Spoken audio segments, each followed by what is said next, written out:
Pancho, en el bloque anterior decíamos, uno de los artículos de Perón decía, tienen el mundo en sus manos y no saben qué hacer con él. En estos días estamos viendo la crisis, una recurrente crisis, yo diría crisis de la avaricia, ¿no? ¿Vos qué pensás? Es la crisis de un sistema, como vos decís, mercadocéntrico, digamos, donde es evidente que hay un proceso de deshumanización de nuestra especie y una digamos, elevación de esta figura antropológica del consumidor. O sea, hay un reemplazo del ser humano por el consumidor.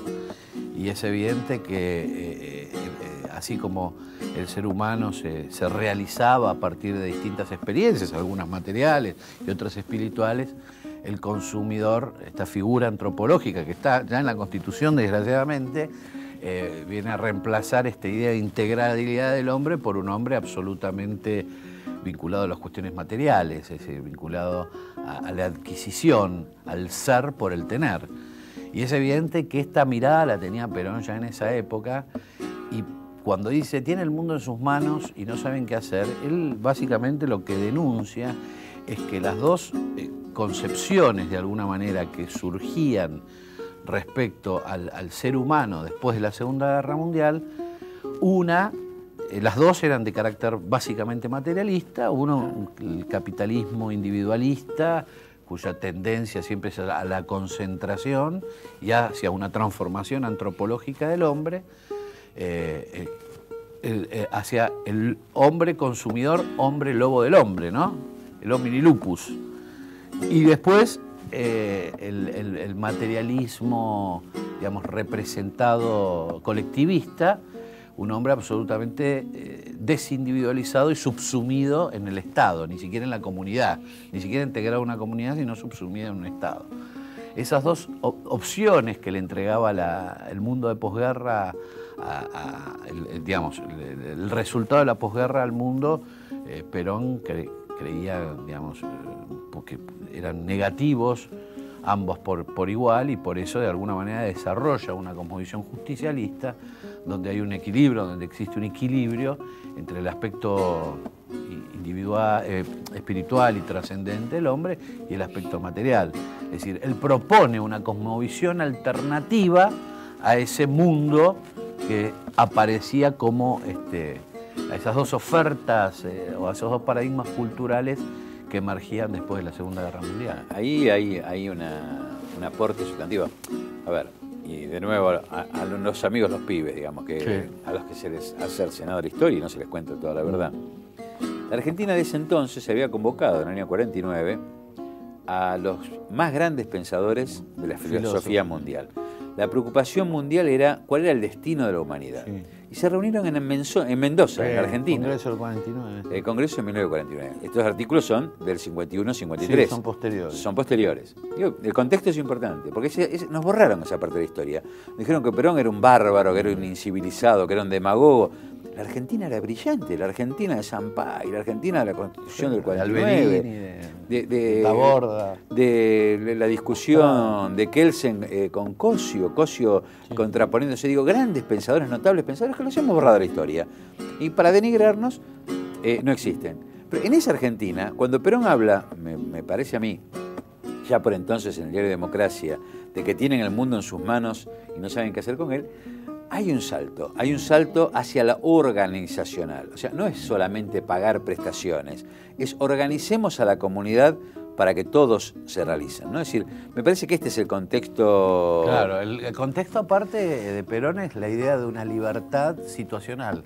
Es decir, no hay posibilidad de realización del individuo en una comunidad que no se realiza, por lo cual no hay posibilidad de realizarse en una comunidad que no es libre. Y por eso la liberación del país, como sinónimo de soberanía absoluta, es el prerequisito indispensable para que el hombre adquiera, digamos, esa libertad ontológica que está privada justamente por la opresión, tanto en el sistema capitalista, por la dinámica del mercado, tanto por el Estado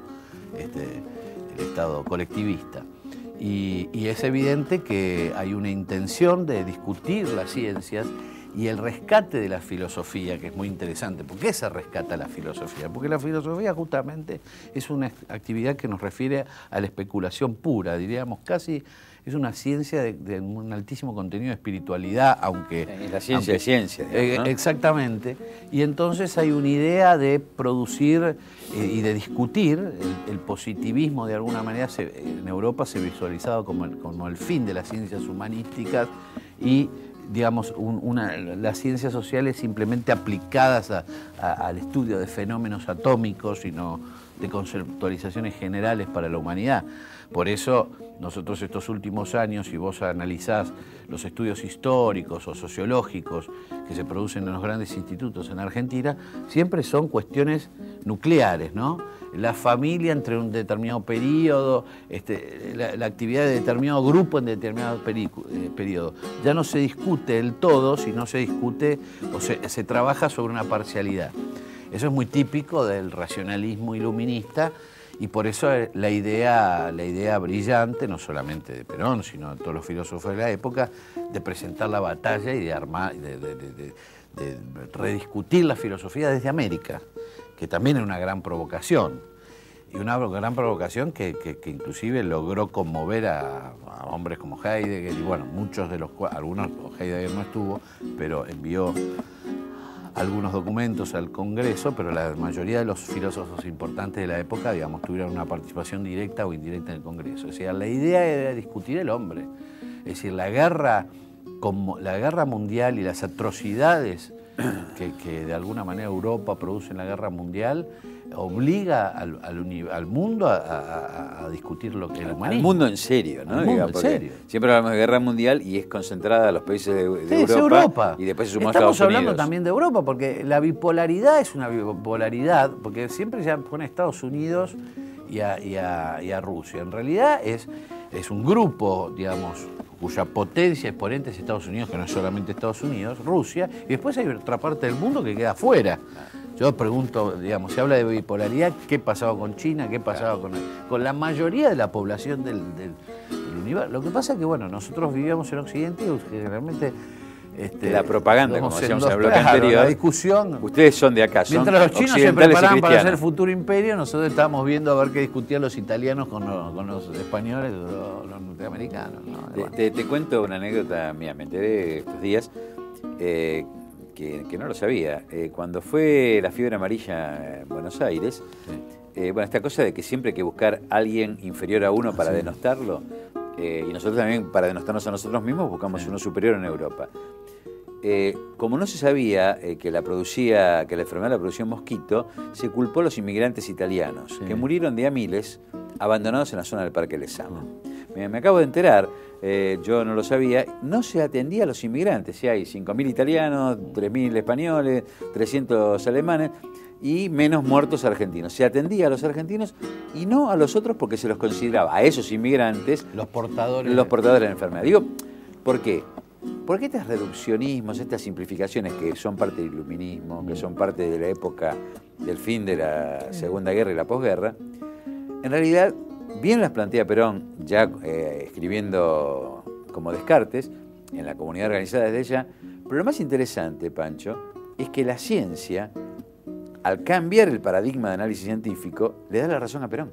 Científicamente, el pensamiento integral quedó validado por los descubrimientos de la ciencia.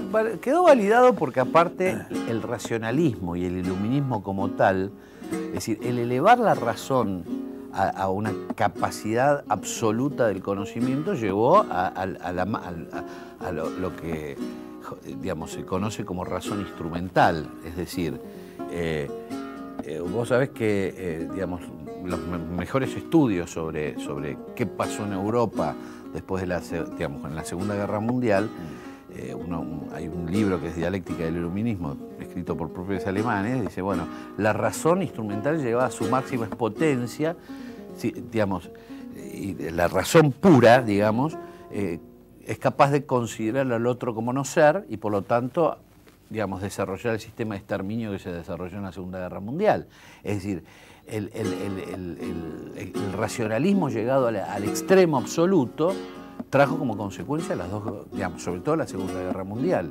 Entonces, justamente esa razón instrumental llevada al extremo es lo que lleva ahora a los filósofos a cuestionar, digamos, el racionalismo como principal. Y bueno, obviamente aparecen otras concepciones filosóficas mucho más integrales, donde lo sensitivo es importante, no solamente la razón como lógica racional, sino lo sensitivo, la experiencia pasada. Es decir, el iluminismo llega a despreciar el pasado, ¿no?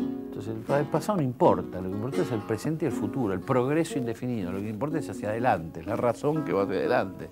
Es un determinismo absoluto y de alguna manera se reemplaza al Dios por la diosa razón, y se lo lleva a los extremos. En el caso de Dios podríamos decirlo con el Santo Oficio, ¿no?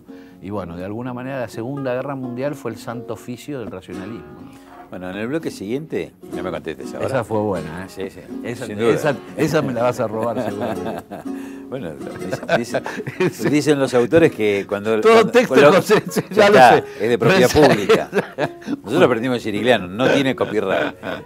Pero digo, ya que estás planteando este tema del materialismo y el racionalismo, en el próximo bloque te propongo que hablemos de la tercera posición y el fenómeno espiritualista de Evo Morales en Bolivia. Sí.